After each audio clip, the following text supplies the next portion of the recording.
You may have noticed in dealing with different stitch types, either fills or satins, that there's another kind of funny little property in there that is use fill or satin, whichever one you're not currently using, for stitch lines greater than or less than a specified amount. And it changes depending on what your stitch type is. What is it? We have auto stitch type, and that will change the stitch type of the element based on the overall average stitch line length. But what's this other little kind of tag on property, and how does it actually work? Here I have two different types of elements in my design. I have this blue M, which is, if I select it, it's lettering. It is a satin stitch type. And if I right click and I go to properties, we have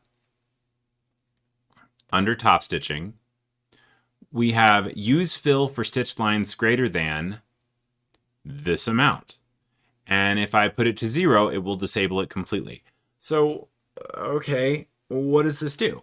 Well, what it does, whenever the stitch lines exceed whatever we have specified here, so in this case 80 points, as I'm going throughout this form, when I start to exceed 80 points, which happens right here, it becomes a random patternless fill. And you can change these settings. You could have it become something a little more decorative, but this random patternless fill shows up more on screen than it does in the sew out. It's meant to give you a very satiny look, but it keeps your stitch lengths from getting so long that they may snag and pull out on something that's going to get a lot of wear.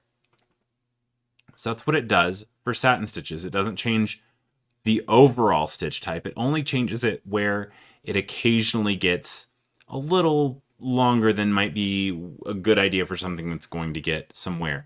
You can change this number. If I wanted to, I could bring this down to 60 points.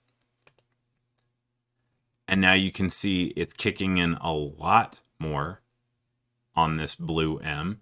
So as soon as it exceeds 60 points, and if I take my ruler and I measure right here, 60 points, that's where it kicks in when it's larger than that. Could do 70. You can change this, you can tweak these, you can give it a standard pattern, in which case you get kind of that brick kind of step fill kind of pattern going. The random patternless fill is going to be a pretty good fill to kind of mimic that satin look, but still stay with stitch lengths short enough to not snag and pull out. So that's what it does with satin stitches. When I get to fills, you get out of my ruler so I can select a fill.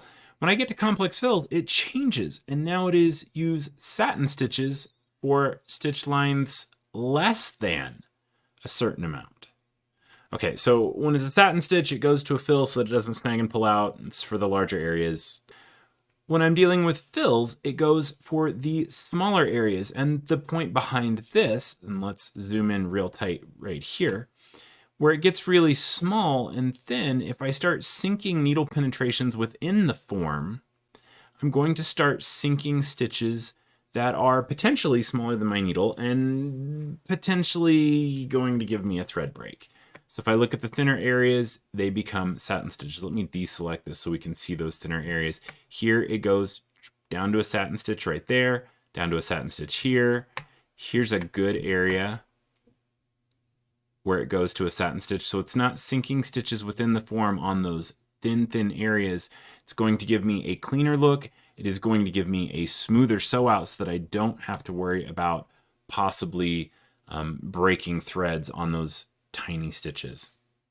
If I want to disable it, I can. So if I grab this M, if I scale it up, you can see it would kick in more because everything's getting wider. But if I was doing something where I really wanted those satin stitches all the time, I could just take this to 0 and it would disable it. And now it's satin stitches all the way throughout the form. So that's what that kind of funny little property does. It's meant to kind of protect you either dealing with satin stitches to make sure that it stays in the garment and keeps those stitches in there when it gets a little bit of use. And with the fills, it honestly is to make a smoother sew out, better sew quality, and prevent thread breaks.